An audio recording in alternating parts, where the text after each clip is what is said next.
Ooh, Chase, doing the Yeah, intro. Go for it, Chase. Do the thing. I thought I was.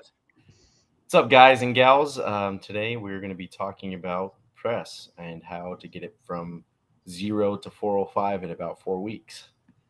What's the lowest press you've ever had to start someone at? Someone who comes into the gym, what's the lowest press you've ever seen? 10 pounds? Probably in the single digits with like probably an 8-pound. So we have a wooden dowel here at the gym for, people who need to use it on, like, let's say a box squat, who are just basically squatting their own body weight.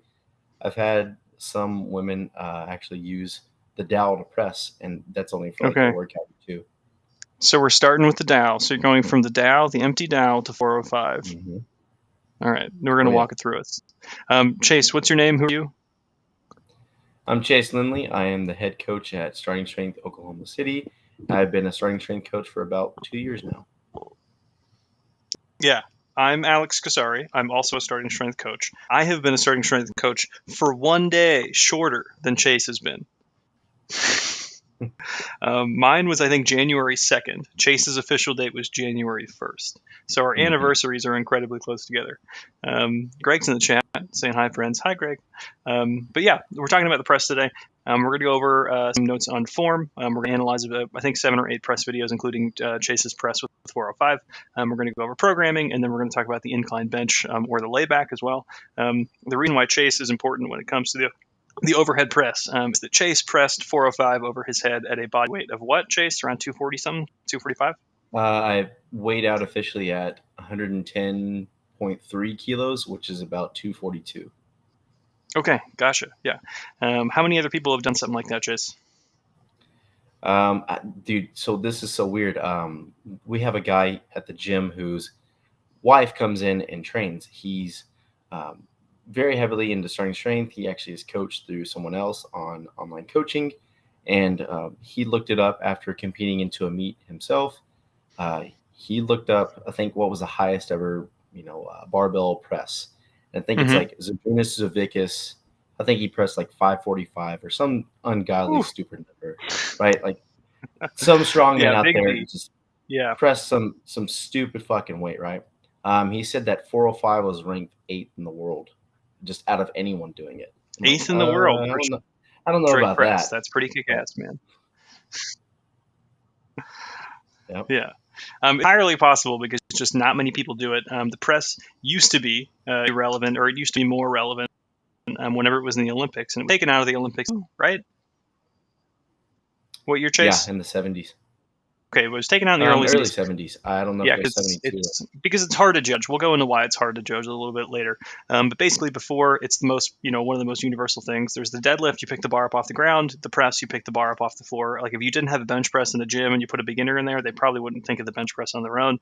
Put the bar over your head, picking the bar up off the ground. Those are two pretty universal things. So we'll get into this. These are our contacts. Chase Lindley, these are his Instagram accounts. Make sure to give Chase_Lindley a follow. This is my website. And then if you want to get videos on the show, like if you want your press reviewed, send that in to support@strength.club. That's Mick's email too if you want to give him a shout out. And then we'll get through your videos. We have a little bit of a queue, but we should get to them pretty quickly. Chase does online coaching, and then he does coaching in Oklahoma City. I do online coaching as well, so give us a shout if you think. And then I guess, we'll dig into the topics. I think I'm going to keep this image here. Every time I see this, I don't want to delete it. I like it too much. It is pretty good, man. It hits. Yeah. It's like a umbrella topic, and it just kind of dwindles down into every aspect into, kind of like how a lot of people nerd into stuff. This is universal, man. Yeah, I think there's a nice there's a relaxing level of just broing out that when it comes to lifting, but it is nice to kind of dig into these things, overthink them. We're going to talk about programming. We're talking about form, Olympic versus strict. We're going to talk about relevant accessories, and then one of the things that we need to note on is going to be interaction bench press, because a lot of people will expect them both to go up at high speeds for a long time. A lot of people will expect one to go up without the other, but they're really, really related. Chase, which one of these do you think you want to talk about the most? Man, programming is pretty good.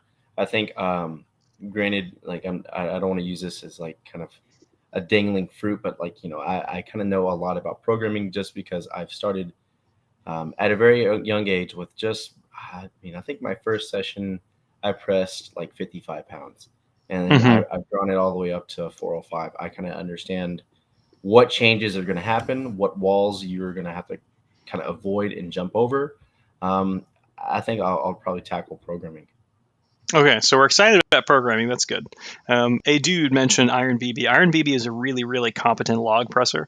A dude, I would recommend you go and look up some of the interviews with Iron BB about like talking about his diet, because it's like it's some of the funniest thing here. He just like talks about how many whole chickens that he'll eat in a day. So he's like, I eat 7 or 8 whole chickens in a day. That's awesome.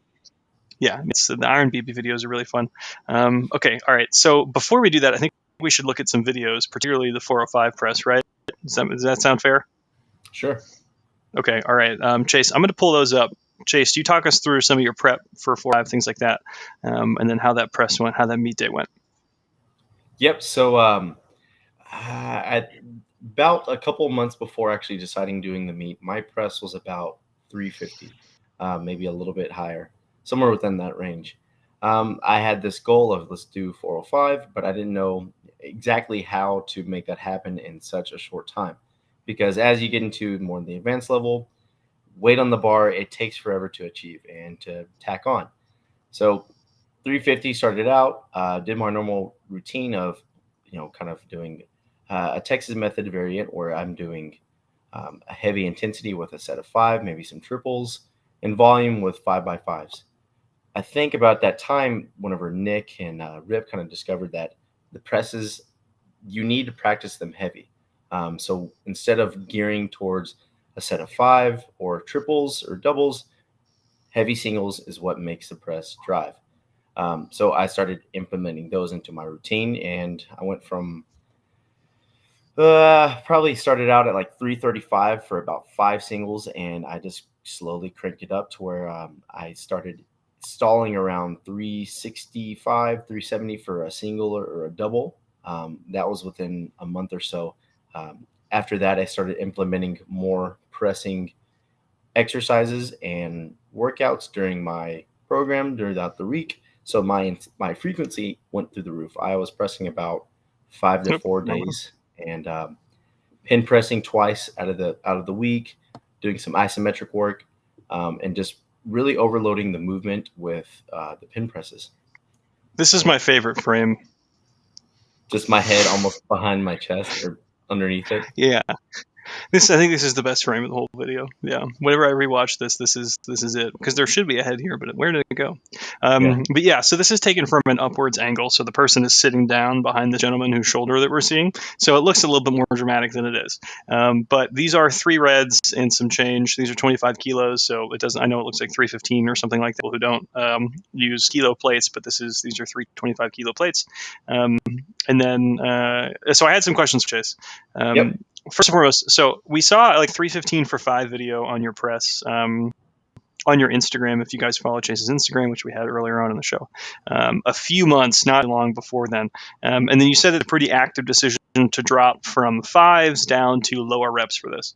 Did you compensate for that by increasing volume elsewhere? So like bench volume, LTEs, pin pressing, anything like that? So like, let's say, for example, if you're doing like 25 reps of press a week, did you keep that same volume, but just now doing lower reps? Or did you at some point, just move that volume somewhere else? Yeah, basically keep the volume the same, but I up the intensity. Still that general thought of the press needs to be practice heavy kind of carried me over into the volume aspect as well. So I would kind of alternate between doing 5x5s to 5x3s. The weight or the intensity rather would be a little bit different on the two.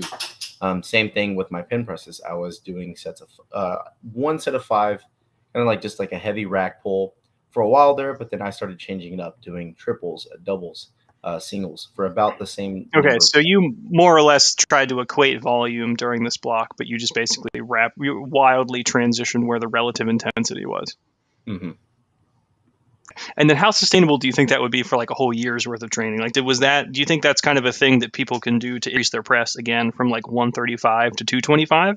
Or do you think that's more of a method for like tapering when you already have the muscle mass to do the task? I think it can be ran in waves. I think you can program it year round. The thing that makes it easy kind of going into a meet is that it's way easier to tailor down. So I go from a course 5x5s 1 week, 5x3s, maybe a 3x3, and just slowly drawing back the volume and getting ready for the physiological adaptation of pushing something fucking heavy overhead with heavy singles and more practice of that. I think So with that, to lead this, what do you think was the biggest kind of demand here, man? Was it do you think like elbow extension, arm extension was the big deal? Holding the weight in your wrist, like basically your midsection, your trunk. What do you think? What do you think was like the biggest thing that you had to work on? Did everything come up together, or was there anything in specific that you had to really focus on here? So on the attempts here, I started with 365 as my first attempt, and then I had 2 chances basically for 405.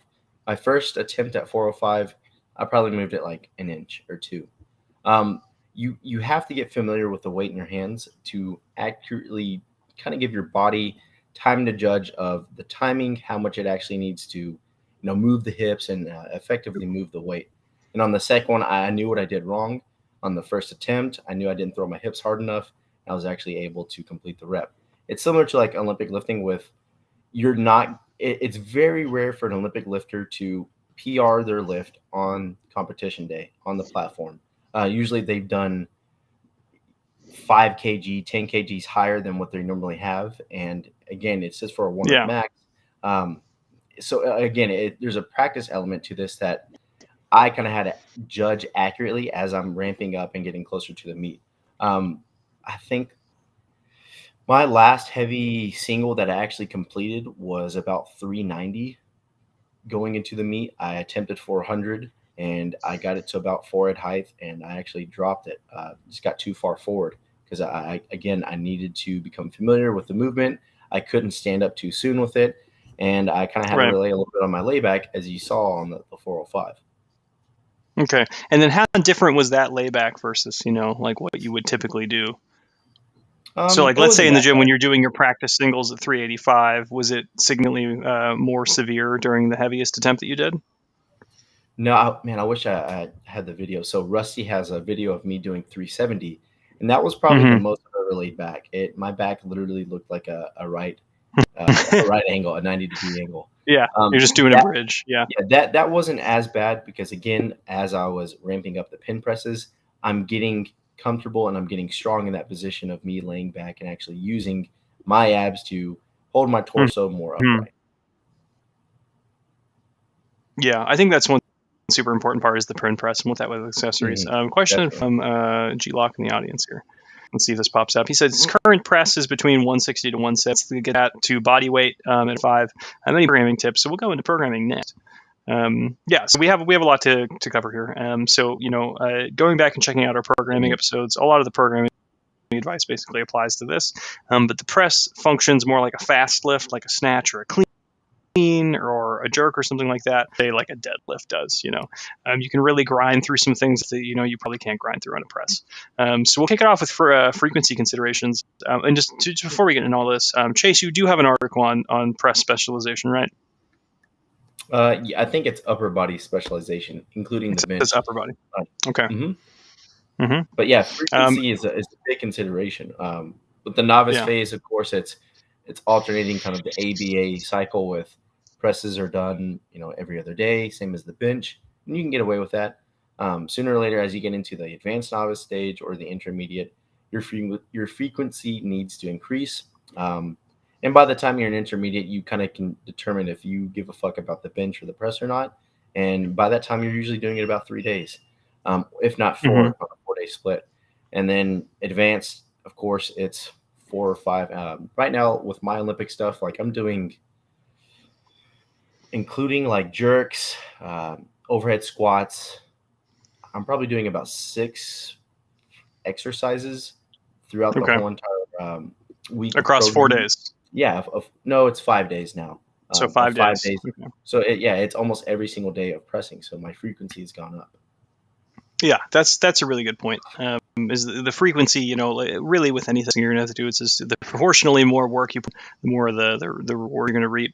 So starting at the novice, basically you're benching and pressing 1 times a week. Some weeks it'll be 2 times, it'll be 1 time a week. So we can coverage it when you're looking back at your 4-month novice career. 1.5 times a week per each movement. When you get in the intermediate phase, it kind of depends on where you ended up with your bench. Like if your bench ended up miles ahead of your overhead press because you had some technical issues on your press, you can probably afford some more, frequency on the press to let that catch up. If you ended up where you're actually a really good presser but not that good of a bencher, you'll have a hard time getting your overhead press significantly higher than your bench if it's higher at all. It's pretty abnormal outside until you're going to get to this end point when you're a specialist to see someone whose overhead press wildly heavier than their bench at all, even close to it, 80%. What would you say most people fall into for percentage of their bench press for their overhead? If they're good. Yeah, if they're good, probably in the 70s, somewhere around there. Yeah. Maybe 80s. Yeah. Yeah, like you said. Yeah, I agree with that. That basically hit the nail on the head there. It's basically, I like to think about it like the parent movement is the bench press. It's the easier version. You're laying down. You have something to push against. It's great. So if you're having this issue where you're thinking getting, your press to 225, you got to think about where your bench is. Is your bench at 240? Is your bench at 345? Because we know if you can move 345, you have you have the strength in your delts and your triceps to get that thing up there. It's just a programming thing. Intermediate wise, you kind of have to make that determination relationship with each other. So Chase, how would you take someone basically who is a really good presser and not that good of a bencher? What would you do with that? I'm still gonna basically ride up the press as best we can. What was crazy about me is that even though I was pushing the press 4 days a week, I actually PR'd my bench. So with all that work and all the volume that you're expressing on the triceps, your bench is going to go up. At the same time, the bench is the best overload movement for the triceps. Granted, like a pin press is good, a pin bench as well, but the bench is the best. So you need that in if you were going to push the press, and you need to do the benches pretty heavy too. Again, there's different ways to kind of get the bench up. There's a bunch of people know how to, and it's not as complicated as the press because of the kinetic chain is way shorter. The press is just a different animal in that function. That's a good question. We have this question in here. If the bench is the parent lift, because you can push against the bench, what about the seated press? I think that's functionally a little bit different. The seat in the condition of the seated press is removing the capacity for layback, and it's removing basically the lower portion of the kinetic chain. The bench still has those elements in the kinetic chain. You have to manage bar path a little bit differently. So like with a seated press, for example, you're not going to be able to seated press dramatically more than you would be with a standing press because functionally the movement is exactly the same on your upper body. For most people, the bottleneck or the limiting factor on the press isn't their lower body or their midsection, it's their delts and their triceps. I think like if we'll see if Chase agrees with that. Chase, where do you think the bottleneck for most people is on their press? Yeah, it's about right there. So usually we can tell on the range of motion about where they stall about the nose or their forehead height. If they've thrown the hips, usually they can get a big enough bounce to where that's about how high the bar goes. And the rest is them using their triceps and their traps and their delts to get the bar overhead. And that's probably what I would say. Yeah, is the weak link in that scenario. Yeah. I would be hard pressed to find someone unless they just got out of a wheelchair who like couldn't stand up with that weight because these are all within the context of like you're also squatting, you're also deadlifting, things like that. So like it's if we were to say like a box squat versus a normal squat, I think that argument would hold a little more water. But with like the seated press, I honestly find it to be harder in some ways because the bar path is wonky. Like you can't really get your shoulders into the same position because they're like packed into a bench. Chase, do you ever play around with seated press when you're like a commercial gym or anything like that? Have you ever? Well, I've done it like once or twice. I've actually did it without the back brace on it, just kind of using a normal flat bench just to sit on it. And with the layback, you have it already built into where you can get the bar effectively over your shoulders a lot quicker versus on a seated fixed position, you're pushing around the head, causing an unnecessary moment on the movement, and it's going to be hard to get the bar to lock out. Yeah, bar path on the seated press is pretty wonky. I think gym dog. Gym cats I've found. I have a gym cat in this garage where I'm actually at right now.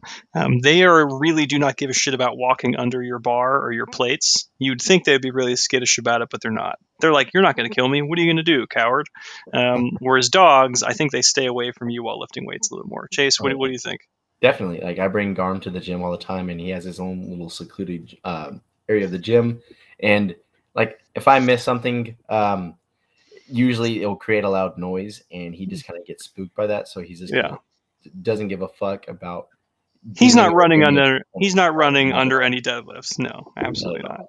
Yeah, no, I've had gym cats like, try to rub against your legs while you're deadlifting, and you're like, dude, not dangerous, not a good idea.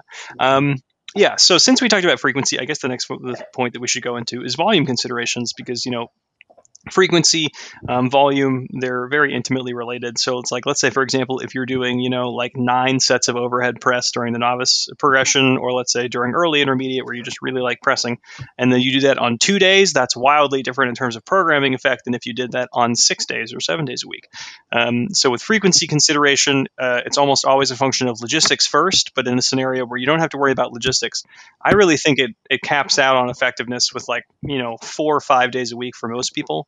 Anything past that, doing upper body work, you have to do such a low intensity that it's almost like, Olympic weightlifting practice, where you're just trying to really hone in the snatch and the clean and things like that. Chase, what do you think about volume? What are your volume considerations when we're talking about frequency? You can do a lot of volume with at the start with your upper body, just because of just the relative size of the musculature. And I mean, hell, everyone's kind of experienced this where they go to a gym and they do like a bunch of like circuit training of like, oh, let's do tricep pull downs, let's do some curls, let's do some skull crunches. So you can beat the fuck out of your upper body with volume.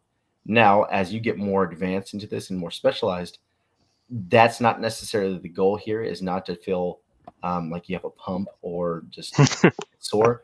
So you're not training for the pump when you're pressing. Exactly. 405. You kind of have a different goal here. You're trying to push the intensity on the bar or what the weight is on the bar. So volume doesn't really achieve that to a certain point. Practice kind of does at that point. Mm-hmm. Yeah. So like volume, the higher frequency you have, you'll have to have a little bit of higher volume. That's just kind of a practical thing. But the good thing that comes out of it is that you get more exposures to the practice, So it's like for a deadlift, for example, it's really technically simple. If you're a decent deadlifter, you'll basically have it down pat. Deadlift for 3 months, you try it again, it'll look pretty okay. It's not a snatch, it's not a clean and jerk, something like that. So like the technical practice, it doesn't need to be harped on for simple movements. Whereas like something like the overhead press, especially like the Olympic press, like Chase has been doing, it needs a lot of frequency to work with. How many sets per day do you think is like a comfortable? What do you tend to cap out at? What are you doing when you're thinking about how many sets someone is hitting within an individual workout or within the week? Probably on a weekly basis, they're doing anywhere from 6 to 5 working sets, whether it be singles, whether it be volume, pin presses of some sorts, to where, again, they have enough stress throughout the week that they can effectively add more weight to the bar, it's really hard for the press to do that. So again, they can handle a lot of stress, but the intensity aspect is what we're always trying to push. Right. Okay. So around like 5 or 6 working sets basically per session. Okay. Yeah, I think that's pretty fair. With more technical movements, it's kind of really hard to groove in to it, like you're not going to do 2 working sets and be like, wow, that was great. Those are 2 perfect working sets. Like if you did the deadlift and you have 2 sets on there, that makes sense. It was enough work during the warm up to groove you in, and then the sets are pretty simple. The overhead press, it kind of needs a little bit more attention. So doing something like that of saying, hey, we're going to do 5 or 6 sets, that's totally fine. So that may be a thing where, you're used to doing 9 sets a week of upper body work on the novice progression, and then, you're a year in intermediate training, and then now you're doing, let's say, 6 sets of overhead press, and you do that 2 times a week. You're already at 12 sets, plus you have your benching work on the side. That's not too unreasonable. Like volume prescriptions and all this other stuff, they're within the context of the individual athlete. So if an athlete's responding to 4 sets per workout, that's great. Keep going. And then as you need more work to get done, you have to increase some of those targets through intensity or volume or something like that. How do you let it interact with the bench? Are you always, let's say, for someone who just wants to get generally strong, they don't care about if the bench or the press is heavier. Would you program the bench first, the press first, things like that? How to think about it like as a bench accessory? If they're doing the both on the same day, I'm going to make them bench first. Okay. Just the simple fact of the relative load on the bar. With the press, it's always going to be lighter than the bench starting out with a person. Granted, some weird case, but um, I've seen in my practices that people that press before their bench always seems to kind of dwindle and fuck up the bench. Whereas we can just grind through a heavy set of 5 with the bench, and they can knock out singles with relative ease afterwards. Yeah, yeah. So in terms of like absolute load that you're using, the bench is always going to be a little bit heavier, but it's more evenly distributed. Like the pecs is one of the primary movers in the bench press are doing a crap ton of work. Like the triceps aren't getting super closed. At the bottom of the press, your elbow is really, really closed. That tricep has to move through a huge range of motion. At the bottom of a bench press, if you're doing it right, that angle's really not terribly dramatic. It's a little bit below 90 degrees for most people, and depending on how much arm mass that you have. So that's one of those things where it's just like the triceps are still relatively fresh after the bench. So if you talk to heavy benchers, if you're basically around gym culture a lot, people will always do like finishers for the triceps. They'll always do a little bit more tricep work after their bench because they know their chest and their delts got hit really well. The triceps didn't get hit sufficiently for most people. So that's always why we would say, bench first, press afterwards. So I guess we went to point 3, distribution of intensity. So singles, doubles, triples, kind of being the relevant task. And then ties into the next goal, relevance to the goal. So like if someone wants to hit numbers across, if they want to hit 225 or 5, are you going to treat that differently than if someone wanted to say hit 255 for a single? No, because I'm just worried about weight on the bar. Again, 225 is more submaximal than 255. So if I get their press way higher than what their actual goal of, whatever set of 5 is, they're going to be able to hit it. Interesting. So I think we may disagree on this one. Whenever you press 405, what do you think your 5 RM was? About 340s, maybe 350. Okay. Do you think if you were practicing more 5s, would you be better at doing 5s at that point? Or do you think I think Alex cut out. But if I were training for 5s while trying to achieve a top set of 5, maybe. I still think the press is kind of weird in its sense to where it just really depends on the absolute load that your body's kind of subjected to with a heavy single. And then, what I pointed out earlier was just the sub maximal loading. The argument of, with a set of 5, it's different with the rep continuum, meaning, your body is getting a different physiological adaptation with a set of 5. Chase, you may have to start that one over. I think we disconnected. I think you did. I don't know if anyone were you else still heard me in going? the chat. Yeah, I somebody in kinda the chat picked up let the us know slack. what happened there.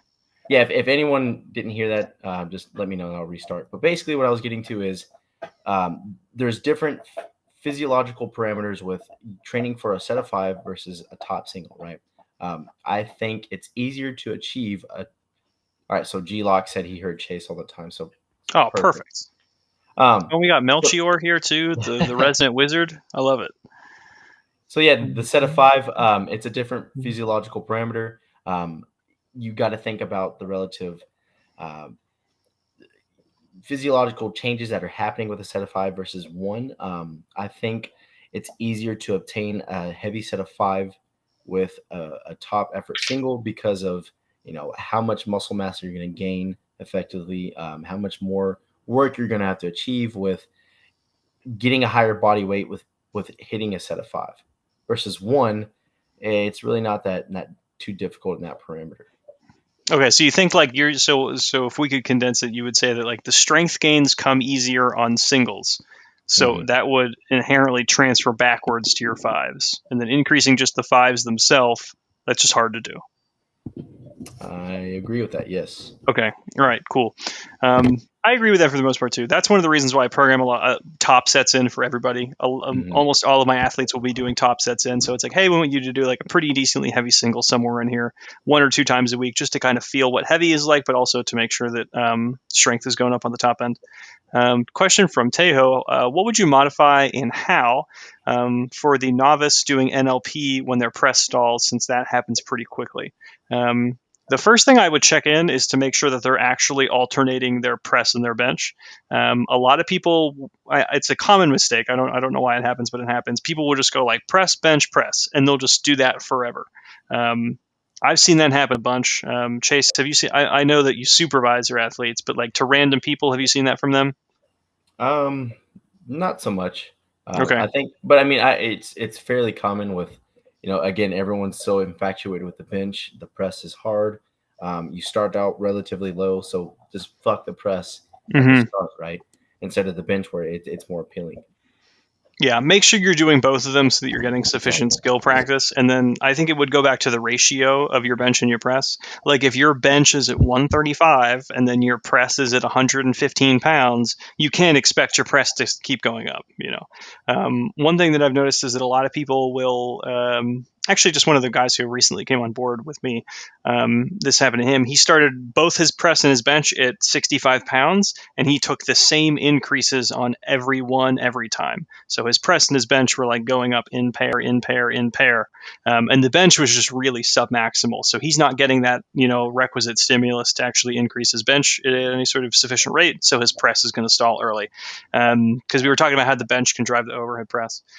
So that's something I would definitely look at first. But then Tejo, I would say, honestly, just move on to intermediate programming. Like Nick Delgadillo has a good video of this. I think it's like why your press stalls first. Does that sound right, Chase? Yeah, it's basically the underlying theme there is find a way to stress your upper body more. What we see is the upper body is generally small in relative guards with their muscle mass. The kinetic chain is the longest during the press. So there's a bunch of shit that's going against you while you're trying to press. So to back down is not the greatest idea. So you're now digging yourself deeper into this hole instead of coming out of the hole and looking about what you can actually do to propel yourself over this wall. Yeah, so like relative intensities basically. So it's just like, if you think your press is stalling at 115 and you're like, I need to go back to 95 to work on technique, it's probably not a good idea for you. Changing your volume up or your distribution of volume so that let's say you can get more singles, doubles, and triples in there at a heavier weight. And then really just kind of moving on to intermediate programming. All right, let's go here. Okay, we're going to check out some videos, some more pressing videos. Chase, you want to ramble about the press a little bit more? Yeah. So to kind of go over, we'll kind of gloss over this pretty quick about the accessories. What I found that's worked for me and a bunch of my clients is pin pressing. Usually people who fail to press as they get into their programming, they fail about the nose or their forehead height. Pin presses help fix this. It's a really big driver of tricep strength and kind of getting into the position of basically here. Can you freeze that about where he throws his hips? Sure. Let's give it a try. So about right there. So in this position here, getting the bar back over where it needs to be over the midfoot, over the shoulder. A lot of people will lose that as it gets heavy. So it's kind of practicing that specific part of the range of motion for lockout strength. And that has been a big driver for my press and everyone else that I've actually programmed this for. Mm-hmm. Yeah, the pin press is a big one. Chase has some videos in the pin press. There's maybe an article floating around the SS website as well. But I think one of the important things to mention here is that like this bar is still railed over this guy's midfoot. What he's done is that he's thrown some of his body weight in front of the midfoot, like his hips and his crotch and all that, so that the stuff that's going behind midfoot, like his torso, everything's still in balance. So it's like while it looked like this guy may be ready to fall over in any minute, he's really totally fine. And we'll see that as he stands up. He just stands up straight under the thing. It's everything's chill. So as he launches this off the chest, he has to learn how to do that explosively and then settle into that layback. This is one from the priority form checks that came in. This is a really grindy triple. This is one where we can see reps almost fail. So this will be good for us to look at. And this seems like 140, 145 on the bar, something like that.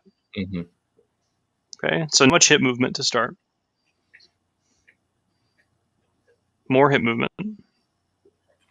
Yeah, he's just throwing the bar out in front too. Mm-hmm. Bump.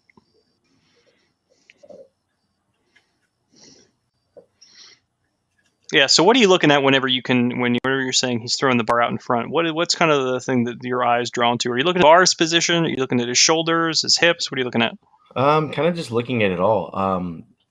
So if you kind of look at this and play back the timing in your head, as we teach people this in the teach progression, there's a timing and there's a sequence, right? So I like to tell my lifters hips, then press, or hips press as they get more efficient.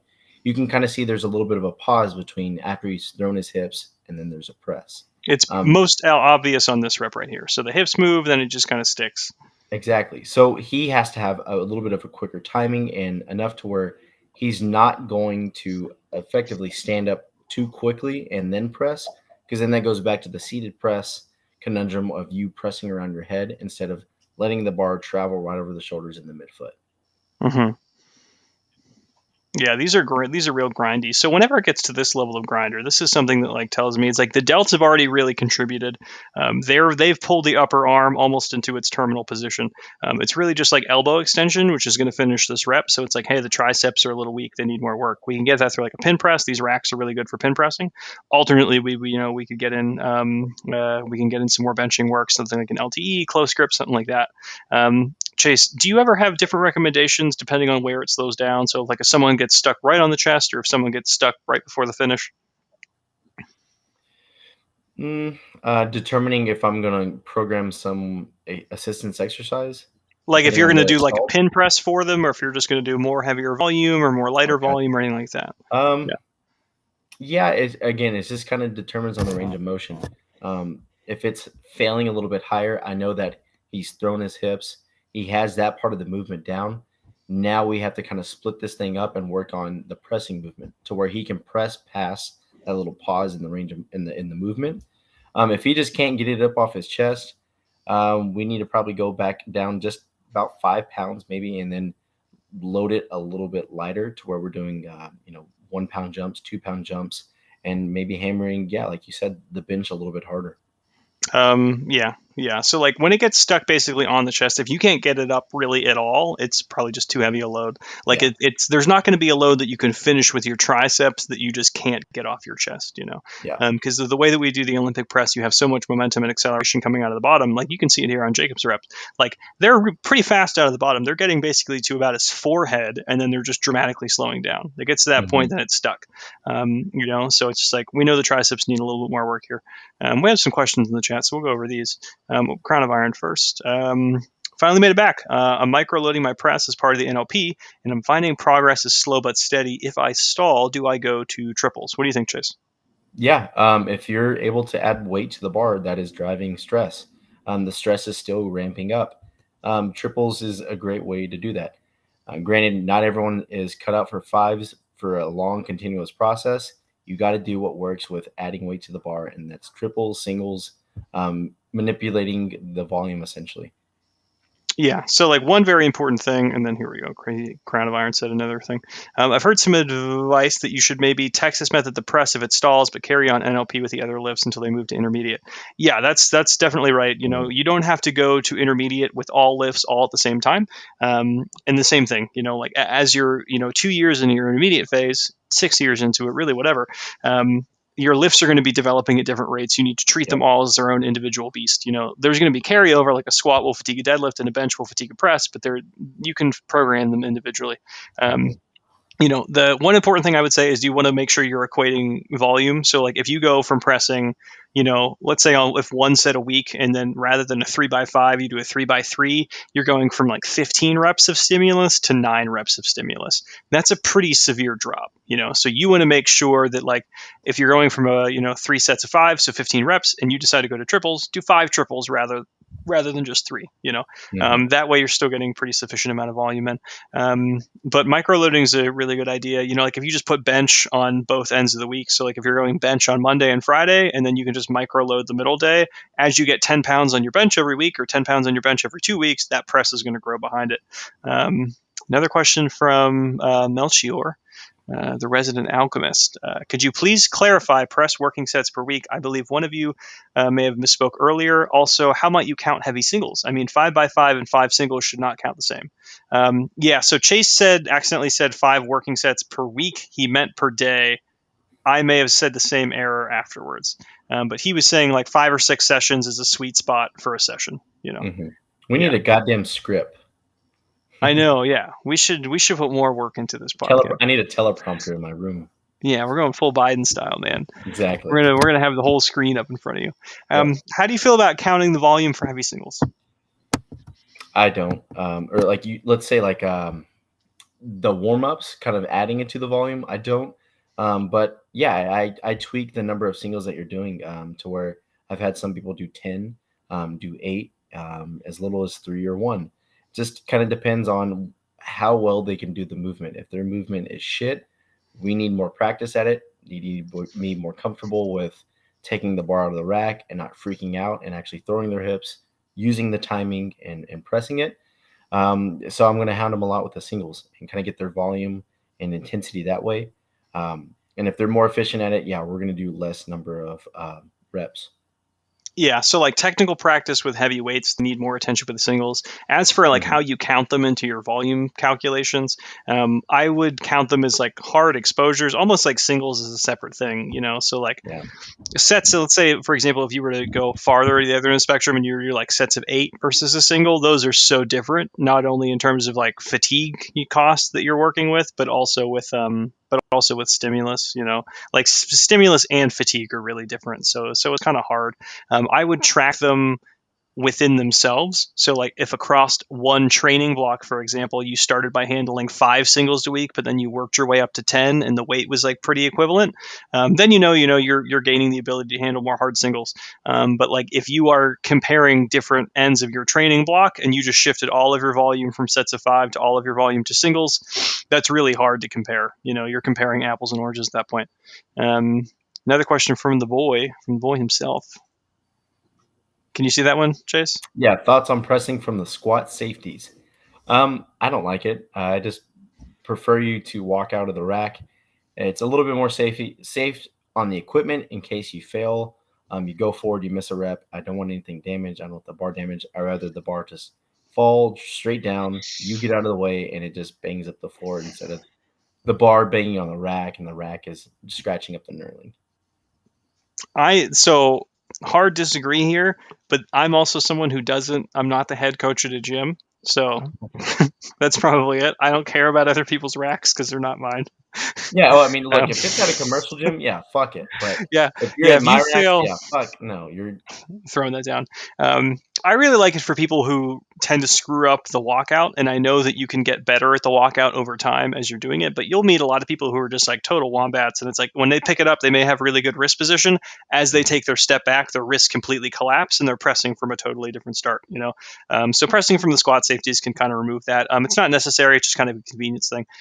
So this is Aaron. We have 2 videos from Aaron. This is Aaron. I programmed for Aaron. He's one of the boys. This is him on his 33rd week of working together for me. This is 195 on the bar, and he's doing something. We'll see what he does here. I want to say this is sets of 4. I'm not entirely sure, though. And then we have a comparison video with the same weight from like 9 weeks later, I believe. I think this is long.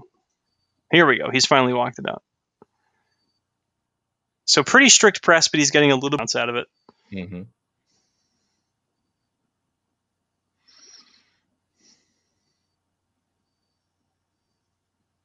Yep, How are you and you'll feeling about this, find. Chase? I was just gonna say, like, you'll find people who the movement, whereas like let's compare like my press to his. I'm drastically way more flexible than him. Just some people are, so where you'll see a little bit more hips, and they'll kind of get a better bounce out of it. But Aaron's here. He's strong. I mean, he looks meaty as hell. So his lack of flexibility is made up for him just being really strong overhead. Um, with these, I would see about maybe widening out the stance, maybe trying to build a little bit more on the Okay. bounce, see if you can push it out a little bit more.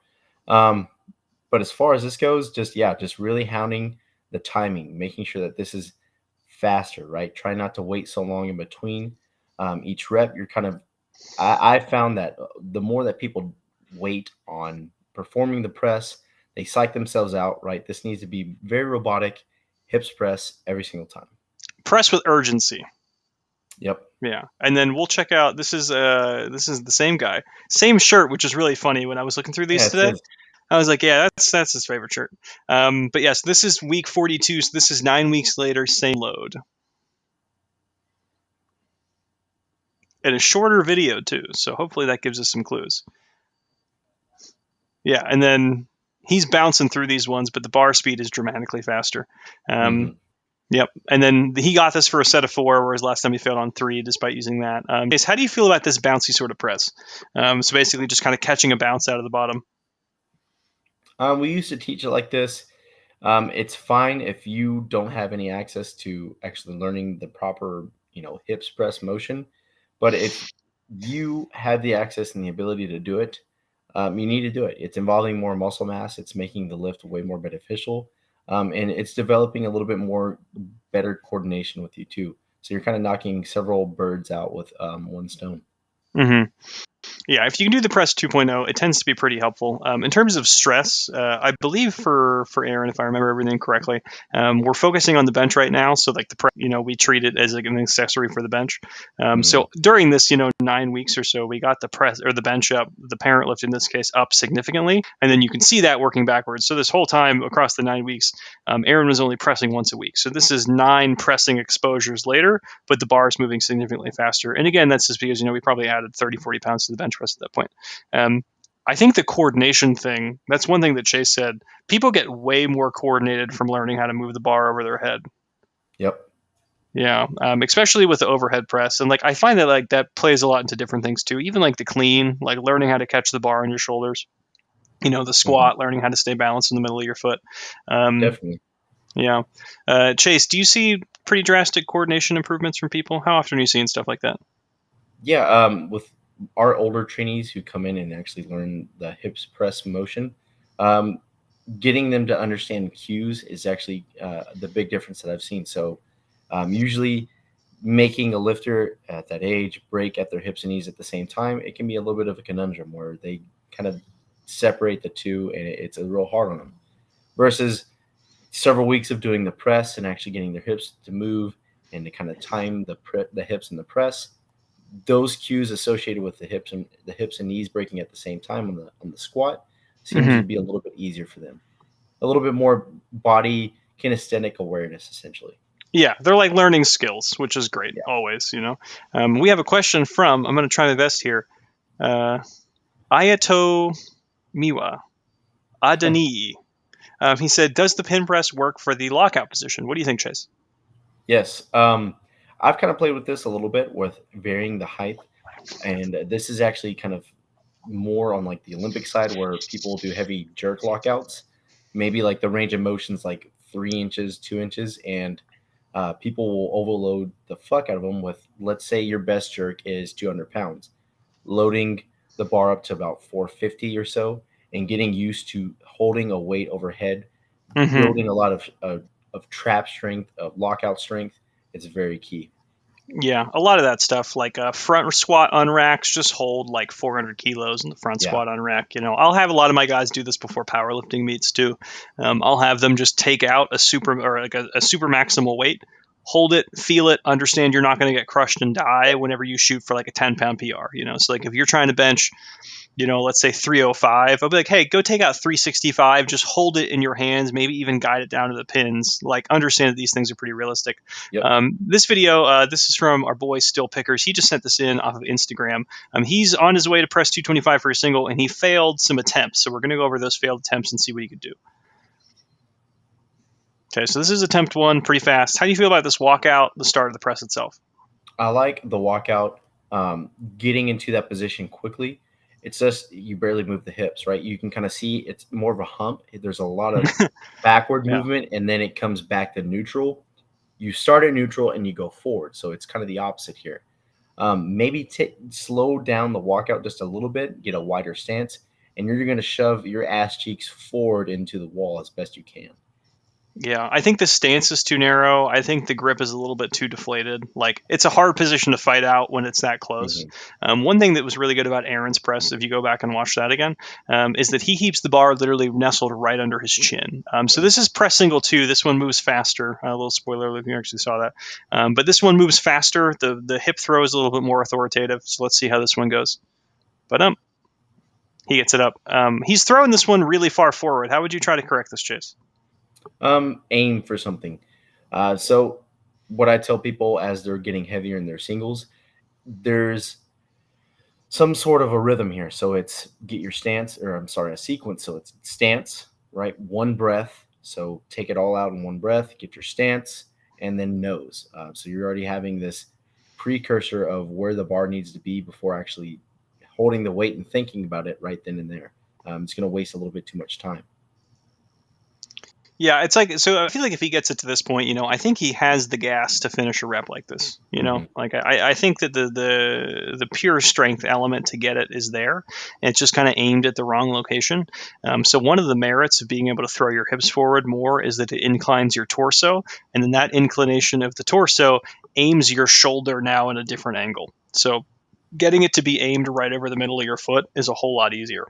Or getting it back to the shoulder, which is kind of the midfoot proxy in this situation. Whereas if you're standing really straight up, like Still Pickers is here, it's really easy just to push it straight out. Like even if you put your arm out in kind of this configuration and then you lean backwards enough, eventually it will get back over your shoulder, right? So like if my arm is at a 90-degree angle here, it's really far away from my shoulder. As I'm leaning back more and more and more, it's going to get back over there at some point or another, which is one of the benefits of a layback, which is why all the big pressers, they tend to do them. So, I think a wider stance, more layback, get the damn thing over your shoulders pretty quickly.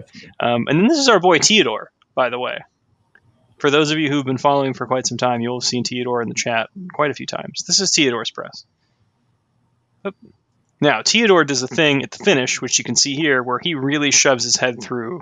People say like shoving your head through the window, things like that. Chase, do you see this kind of finishing position often on people?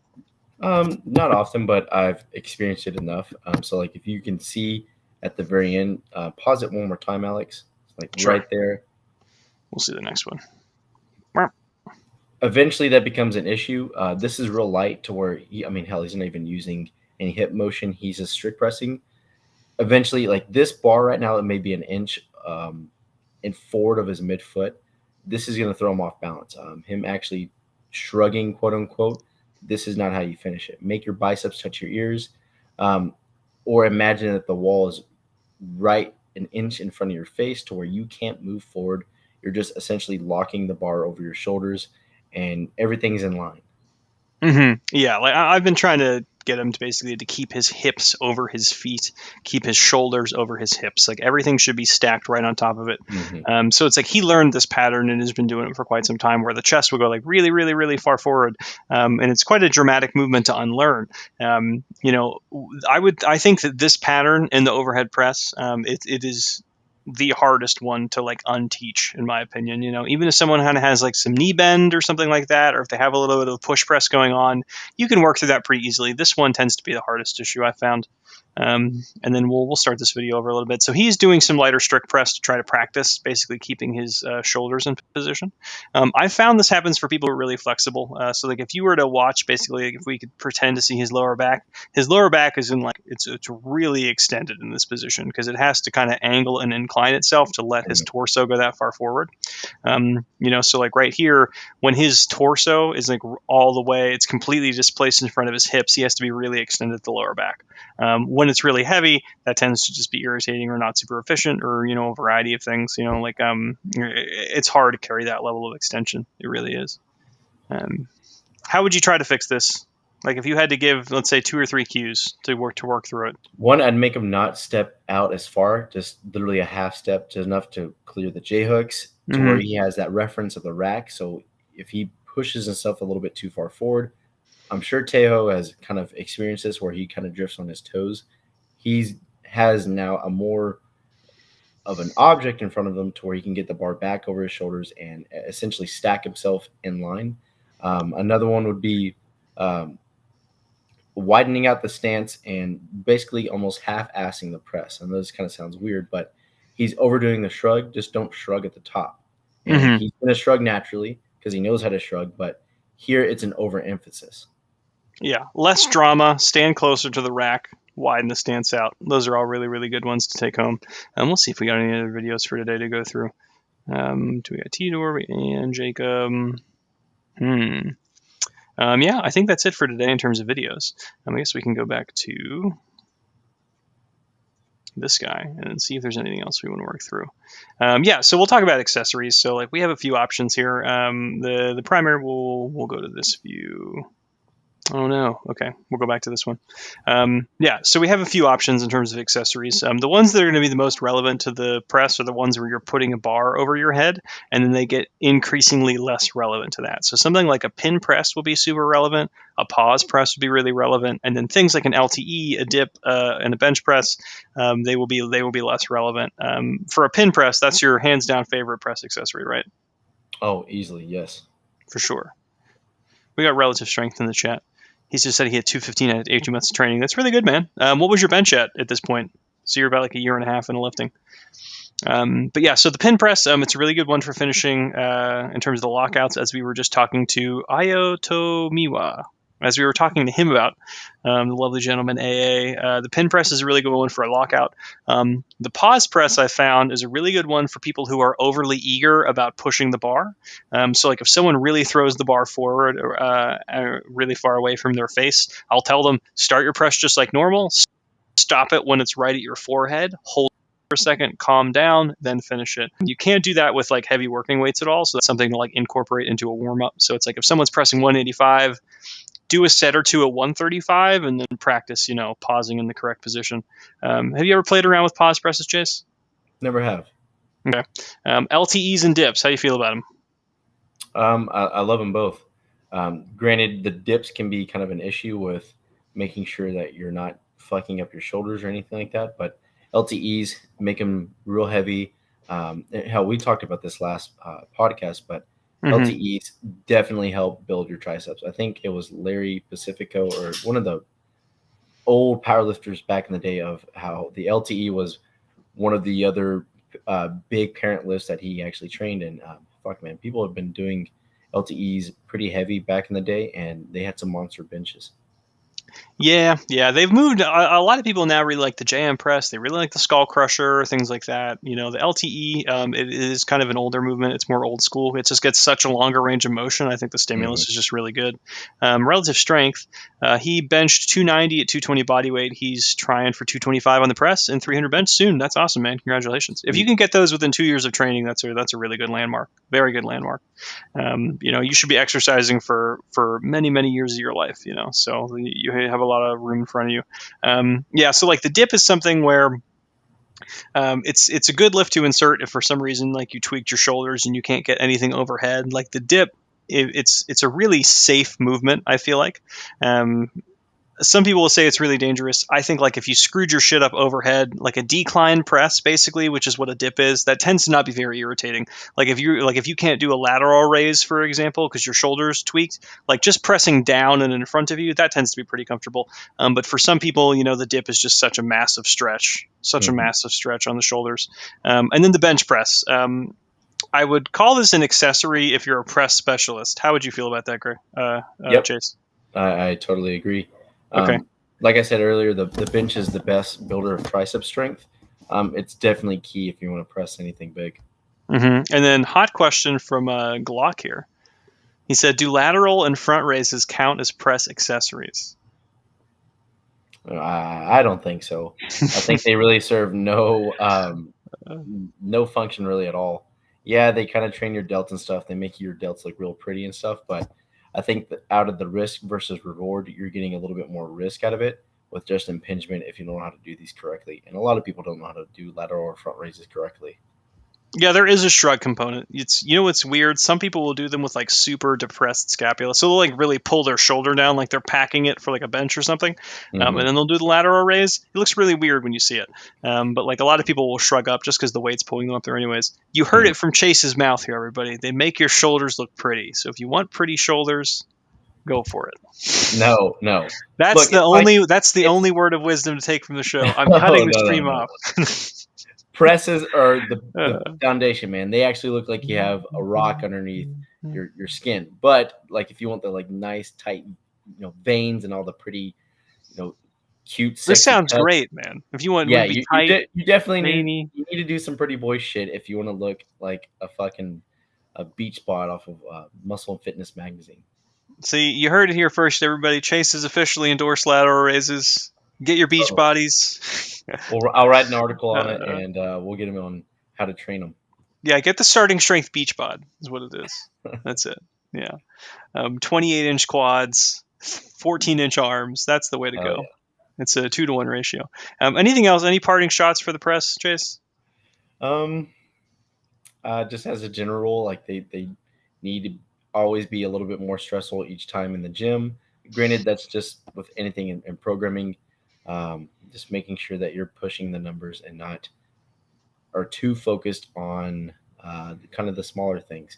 Technique is somewhat hard on the press, but I mean, hell, if we get old people to do these at the seminar, you're fine. You can learn the press. It's just slow down the timing, making sure that you're doing the hips and press motion, and you're Gucci. You are Gucci. Question from the Grand Wizard Melchior. Strength on the lower body lifts tend to correlate a lot with body weight. What about the upper body lifts in your experience? Yeah, so lifts tend to correlate with body weight really universally. Like the heaviest deadlifters in the world are some of the heaviest people in the world. Outside of like the my 600-pound life crowd, we're not considering them.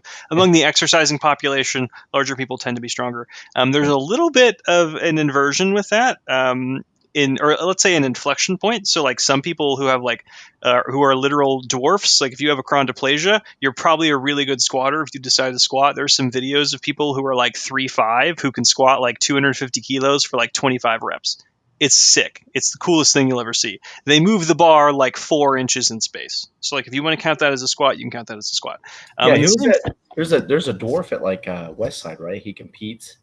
You know who I'm talking about? I don't know the West Side guy specifically, but I've seen so many of them. Yeah, Not in person, but just on the internet. And then you also see things with like certain female lifters with like an arched bench press or like a sumo deadlift, where they can get a really short range of motion and then lift a tremendous amount of weight in relationship to that body weight. If we're talking about like lifting square and like not doing any sort of memes with mechanics, basically, like if we're not trying to abuse any sort of ratio, yeah, the larger you are, the probably stronger you're going to be. Granted, it's not just completely fat, relative strength. When are you guys going to do another critique video? I would love to hear your thoughts on my technique. I did send in a video of my press. Yeah, we'll check that in. We'll check that out, man. When did you send that in, relative? You mean just now or what? But yeah, so generally I would say 2 or 3 week delay on getting videos in the queue because there's an amount of them stuck in there right now. So we're going to do form checks next week or the week after that. But yeah, so you can find Chase here at Chase Lindley, at Chase or Chase_Lindley. Which one is your favorite account, Chase? Dude, we need to talk to the second account if he actually has gotten any new followers or not. If not, then definitely it's going to have to be the second one. It's going to be the second one, yeah. So Chase_Lindley. Chase will post training updates. You posted some recent training updates, Chase? I did the other day. I'm pretty shitty about doing it. You say this every time. I'm going to keep harping on it. I know. I need to get better at it. It's just, I don't know. It's me being a dumbass. It's me being too prideful. I need to just show I keep saying Phoebe, social media manager. That's what she needs to be. You got to get that shit together, man. As for me, however, I stay off of social media like the plague. I have great demand for it. But you can find me on my website if you have any sort of questions or inquiries. We both do online coaching. That's about that. And we'll see everybody later.